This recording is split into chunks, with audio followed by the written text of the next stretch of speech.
Hai teman-teman, selama ini kita mengetahui bahwa cuti selalu dibayarkan oleh perusahaan. Tapi ada cuti yang tidak dibayar atau unpaid leave.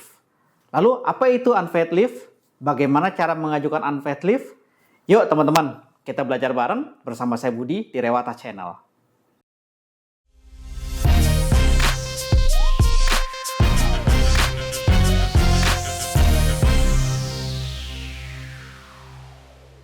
Unpaid leave menjadi pilihan yang bisa diambil oleh seorang karyawan yang terdesak untuk mengajukan cuti dalam waktu yang lama. Misalnya karena ada urusan melanjutkan studi atau mendesak karena urusan lainnya.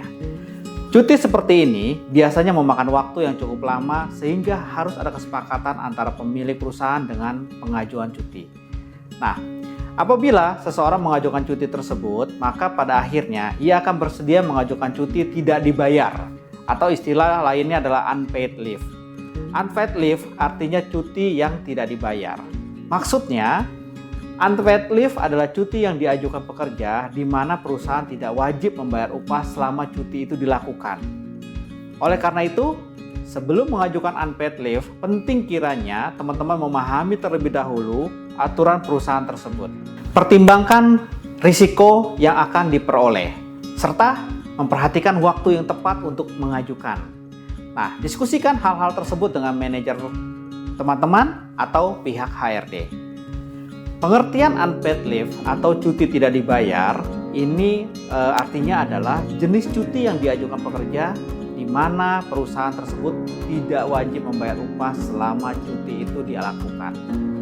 Umumnya, prinsip yang digunakan dalam jenis cuti unpaid leave yaitu no work, no pay, atau tidak kerja, tidak dibayar. Nah, artinya kawan-kawan atau karyawan tersebut diperbolehkan untuk cuti dan tidak melakukan pekerjaannya dengan catatan tidak dapat gaji atau tidak dibayar. Nah, teman-teman, ada beberapa hal yang biasanya dijadikan sebagai alasan bagi karyawan untuk mengajukan unpaid leave. Seperti ini contohnya misalnya ya, harus merawat keluarga yang sakit dalam waktu yang lama misalnya. Lalu, mengikuti misi kemanusiaan di luar daerah atau di luar negeri. Juga mengikuti kejuaraan atau lomba misalkan. Atau menemani suami atau istri tugas belajar di luar kota. Misalnya mendapatkan kesempatan kursus singkat dari sponsor di luar perusahaan. Atau misalnya melanjutkan pendidikan karena mendapat beasiswa ataupun kemauan sendiri. Nah, meskipun karyawan tersebut memiliki alasan mendesak yang mengharuskan dia untuk mengajukan unpaid leave, namun perlu disadari bahwa pemberi kerja atau perusahaan dapat memilih untuk menolak karena berbagai alasan. Perusahaan memiliki hak untuk menolak pengajuan cuti tidak dibayar atau unpaid leave, misalnya karena kurangnya jumlah pekerja, sehingga ketidakhadiran karyawan tersebut sangat yang diperlukan yang dapat mempengaruhi produksi ataupun produktivitas dari suatu perusahaan. Biasanya penolakan seperti ini terjadi di dalam situasi perusahaan retail di mana karyawan biasanya lebih sulit untuk mengajukan cuti tambahan. Teman-teman, kita coba lihat yuk dasar hukum dari unpaid leave itu seperti apa sih? Nah, perusahaan tidak wajib memberikan unpaid leave kepada karyawannya karena aturan mengenai unpaid leave artinya tidak dijelaskan dengan jelas dalam undang-undang. Hal ini berarti pengajuan unpaid leave artinya adalah pengajuan cuti yang tidak diatur dengan cuti berbayar yang memang menjadi hak karyawan dan sudah diatur dalam Undang-Undang Ketenagakerjaan yaitu nomor 13 tahun 2003 pasal 93 ayat 2. Dalam peraturan tersebut telah dijelaskan bahwa para pekerja atau buruh diperbolehkan mengajukan cuti kepada perusahaan. Nah, apabila pertama nih teman-teman, sakit sehingga tidak dapat melakukan pekerjaan misalkan. Atau perempuan yang sakit karena haid di hari pertama dan hari kedua.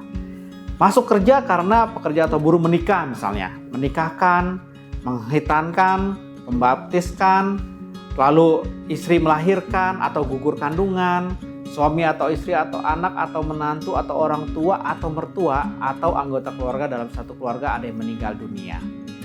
Nah, sedang menjalankan ibadah yang diperintahkan agamanya misalkan, atau sedang menjalankan kewajiban terhadap negara. Juga bersedia melakukan pekerjaan yang telah diperjanjikan tetapi tidak sesuai dengan perjanjian. Misalnya melaksanakan tugas serikat pekerja atau serikat buruh atas persetujuan pengusaha dan pekerja atau buruh melaksanakan tugas pendidikan dari perusahaan. Nah, selain alasan tersebut, maka pengajuan cuti dinyatakan tidak dibayar alias unpaid leave. Oleh karena itu, pemberian unpaid leave artinya akan dikembalikan kepada perusahaan masing-masing.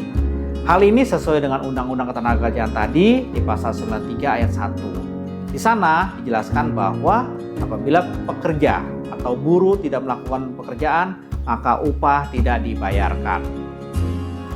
Teman-teman, ini ada ketentuan unpaid leave. Nah, berdasarkan pengertian dan dasar hukum yang sudah tadi kita sebutkan, maka bisa diambil beberapa kesimpulan terkait dengan ketentuan unpaid leave. Nih teman-teman, kita lihat. Yang pertama, upah tidak wajib dibayarkan teman-teman. Berdasarkan pengertian sebelumnya yang tadi sudah kita sampaikan, unpaid leave artinya adalah cuti yang berada di luar tanggung jawab pihak perusahaan. Sehingga pihak perusahaan tidak memiliki kewajiban untuk membayar upah dan juga tunjangan kepada karyawannya. Hal ini memang sama dengan yang termuat dalam Undang-Undang Ketenagakerjaan tadi di pasal 93 ayat 1. Di sana dijelaskan bahwa apabila pekerja atau buruh tidak melakukan pekerjaan, maka upah tidak dibayarkan. Yang kedua teman-teman, kesepakatan antara kedua pihak. Meskipun tidak dibayar, bukan berarti karyawan bebas mengajukan unpaid leave. Unpaid leave artinya diajukan harus sudah mendapatkan persetujuan dari pihak perusahaan. Itulah mengapa penting kiranya untuk didiskusikan kepada pihak perusahaan terkait syarat dan resiko pengajuan cuti tak berbayar ini. Biasanya akan ada kesepakatan seperti jika karyawan melewati batas durasi unpaid leave yang sebelumnya sudah disepakati, maka pihak perusahaan bisa mencari kandidat lain agar tidak banyak pekerjaan yang tertunda karena cuti yang diajukan karyawan tersebut. Oke teman-teman, yang ketiga, tetap terikat hubungan kerja. Meskipun durasi unpaid leave ini biasanya lebih banyak dibandingkan hak cuti yang sesuai diperbolehkan, namun pihak karyawan dan perusahaan tetap saling terikat hubungan. Intinya adalah karyawan yang tidak melakukan pekerjaan namun tidak terkena PHK atau pengunduran diri, maka akan tetap berlaku perjanjian kerja yang sebelumnya terjalin antara kedua belah pihak. Cara mengajukan unpaid leave nih sekarang teman-teman.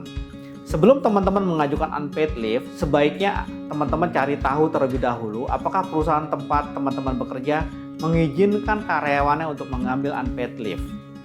Jika perusahaan mengizinkan, maka teman-teman harus mencari tahu apakah teman-teman termasuk karyawan yang bisa mengajukan unpaid leave atau bukan. Beberapa perusahaan menerapkan beberapa peraturan tertentu. Sebagai contoh nih teman-teman, perusahaan hanya memberikan kesempatan tersebut kepada karyawan yang sudah lama bekerja di sana. Lalu, bagaimana sih teman-teman untuk mengajukan unpaid leave ini? Nah, kita lihat ya. Ini coba diperhatikan apa yang nanti akan kita sampaikan. Yang pertama teman-teman, aturan perusahaan tuh yang berlaku. Kita lihat. Untuk bisa mengajukan unpaid leave, artinya teman-teman perlu mencari tahu mengenai peraturan yang berlaku di perusahaan tempat teman-teman bekerja. Seperti misalkan apakah teman-teman termasuk karyawan yang sudah bisa mengajukan unpaid leave, atau misalkan berapa lama waktu unpaid leave yang diizinkan. Beberapa perusahaan biasanya mengizinkan pengajuan unpaid leave untuk alasan lanjut, misalkan pendidikan, namun tidak perlu untuk alasan lainnya. Ada pula perusahaan yang sama sekali tidak mengizinkan unpaid leave. Umumnya, perusahaan menetapkan aturan cuti tidak dibayar ini boleh diambil oleh karyawan yang telah menjalani masa kerja di perusahaan selama 2 tahun misalkan. Namun, ada pula yang membolehkan karyawan mengambil jatah cuti di luar tanggungan walaupun belum mempunyai jatah cuti tahunan. Selain itu, teman-teman juga harus memastikan bahwa unpaid leave yang akan diambil tidak termasuk dalam jenis cuti yang diatur dalam Undang-Undang Ketenagakerjaan. Yang kedua, teman-teman, sudah mengerti risiko pengajuan unpaid leave. Sebelum mengajukan unpaid leave, pahami terlebih dahulu risiko yang akan Anda terima atau teman-teman terima. Yang pasti, ketika mengambil unpaid leave artinya teman-teman harus rela tidak digaji. Selain itu, perusahaan biasanya memberlakukan aturan fasilitas cuti di luar tanggungan dapat diambil minimal 12 hari. Seperti fasilitas yang menyangkut hal atau barang yang sifatnya pribadi atau untuk kepentingan keluarga. Oleh karena itu, teman-teman sebaiknya mendiskusikan terlebih dahulu dengan atasan teman-teman terkait dengan risiko yang akan diperoleh apabila mengajukan unpaid leave. Nah, teman-teman, biasanya yang perlu didiskusikan contohnya seperti ini, teman-teman. Misalkan, teman-teman harus menanyakan apakah dengan kekosongan teman-teman di perusahaan akan memberikan dampak buruk terhadap kerja tim. Lalu, teman-teman juga bisa diskusikan apakah teman-teman akan menerima dampak buruk karena tidak berada di kantor selama beberapa waktu. Nah, teman-teman juga bisa mendiskusikan untuk mencari solusi yang terbaik untuk teman-teman dan perusahaan karena unpaid leave yang teman-teman ajuin. Lalu, teman-teman juga bisa mendiskusikan mengenai pekerjaan yang teman-teman tinggalin. Apakah akan ada orang lain yang bisa menggantikannya atau apa yang akan terjadi setelah teman-teman bekerja lagi nantinya. Nah, setelah itu teman-teman harus pertimbangkan secara matang dampak yang akan terjadi pada teman-teman dan juga kondisi perusahaan jika cuti unpaid leave diajukan. Ingat, mengajukan unpaid leave artinya kadangkala cukup mempengaruhi proyeksi karir selanjutnya. Apabila teman-teman mendapatkan risiko pribadi seperti kemungkinan adanya peluang atau proyek besar yang bisa saja teman-teman lewatkan ketika sedang unpaid leave. Biasanya akan ada kesempatan seperti jika karyawan melewati batas durasi unpaid leave yang sebelumnya sudah disepakati, maka pihak perusahaan bisa mencari kandidat lain agar tidak banyak pekerjaan yang tertunda karena cuti yang diajukan oleh teman-teman. Nah, hal ini teman-teman dikarenakan sebenarnya perusahaan juga tidak wajib memberikan jaminan kepada teman-teman yang bersangkutan untuk dapat kembali bekerja setelah ia cuti. Sehingga harus ada kesepakatan dari kedua belah pihak seperti yang tadi sudah saya sampaikan.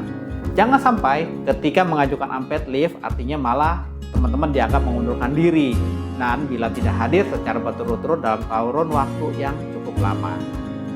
Apabila posisi teman-teman kosong dan harus digantikan, maka perusahaan akan menerima karyawan yang bersangkutan kembali jika ada posisi yang kosong dan sesuai dengan kualifikasi teman-teman tersebut. Nah, yang ketiga teman-teman, cari waktu yang tepat. Setelah melakukan pertimbangan terhadap risiko yang matang, selanjutnya adalah pertimbangkan waktu yang tepat untuk mengambil unpaid leave. Jika perusahaan tersebut sangat membutuhkan Anda saat itu dan tidak ada yang bisa menggantikan pekerjaan teman-teman, maka kemungkinan teman-teman tidak dapat mengajukan unpaid leave. Apalagi jika teman-teman adalah seorang yang terlibat penting dalam sebuah proyek besar atau pekerjaan yang vital, maka teman-teman mungkin bakal kesulitan untuk mendapatkan izin tersebut. Namun, apabila saat itu tidak ada sesuatu yang memberatkan untuk mengambil unpaid leave, artinya sebenarnya perusahaan mungkin akan lebih mudah memberikan izin karena unpaid leave artinya berbeda dengan cuti tahunan. Itulah tadi teman-teman alasan mengenai cara mengajukan unpaid leave. Adapun catatan selanjutnya adalah jika teman-teman mengajukan unpaid leave artinya maka harus melalui proses administrasi yang baik, seperti pengajuan surat permohonan dan persetujuan. Hal ini dikarenakan jika tanpa proses administrasi yang jelas, maka karyawan bisa saja dianggap menghilang. Alasannya adalah karena adanya ketentuan dalam Undang-Undang Ketenagakerjaan yang menyebutkan bahwa apabila karyawan setelah 5 hari berturut-turut tidak masuk kerja tanpa kabar, karyawan akan dianggap mengundurkan diri. Jika perusahaan teman-teman menggunakan aplikasi cuti karyawan online, pengajuan unpaid leave tersebut lebih mudah diproses karena semua proses administrasi dilakukan melalui aplikasi. Selain itu, teman-teman harus mempersiapkan diri untuk dapat membuat Anda jangan tertinggal dengan perubahan-perubahan yang terjadi di perusahaan. Saat ditinggal unpaid leave, artinya kemungkinan akan terjadi beberapa perubahan, baik dari cara kerja, lingkungan kerja, maupun proses atau posisi jabatan di suatu perusahaan tersebut. Oleh karena itu, penting bagi teman-teman untuk menyadari bahwa kinerja kantor akan tetap maju walaupun tanpa keberadaan salah satu dari kita atau dari karyawannya. Teman-teman, sekarang bagaimana cara perhitungan gaji unpaid leave? Nah, Peraturan unpaid leave artinya memang tidak diterapkan secara jelas dalam Undang-Undang Ketenagakerjaan yang mengatur tentang cuti karyawan. Namun, perusahaan dapat membuat aturan terkait cara penghitungan gaji atau upah yang diterima oleh karyawan. Nah, umumnya rumus yang digunakan adalah sebagai berikut nih teman-teman. Misal, hasil gaji yang diterima sama dengan gaji pokok dikurangin dari jumlah gaji per hari dikali jumlah hari unpaid leave. Nah, ini adalah rumusnya. Akan tetapi, pada dasarnya perhitungan gaji bagi karyawan yang mengajukan unpaid leave ini ditentukan masing-masing oleh perusahaan dan bisa juga berdasarkan hasil kesepakatan antara pihak perusahaan dengan karyawan. Oleh karena itu, pelaksanaan cuti dan perhitungan gajinya akan tergantung pada negosiasi antara masing-masing karyawan dengan perusahaan. Yang jelas, pengajuan unpaid leave artinya adalah akan ada pemotongan terhadap gaji bulanan teman-teman. Jika teman-teman tetap ingin mengajukan unpaid leave, maka pastikan teman-teman sudah memahami aturan di perusahaan tersebut ya. Pertimbangkan risiko yang akan diperoleh, serta perhatikan waktu yang tepat untuk mengajukan, serta diskusikan hal-hal tersebut dengan manajer teman-teman dan juga pihak HRD. Oke teman-teman, sampai di sini dulu waktu kita untuk belajar bareng. Semoga hal ini bermanfaat untuk kita semua. Sampai jumpa lagi di sesi berikutnya bersama saya Budi di Rewata Channel. Terima kasih.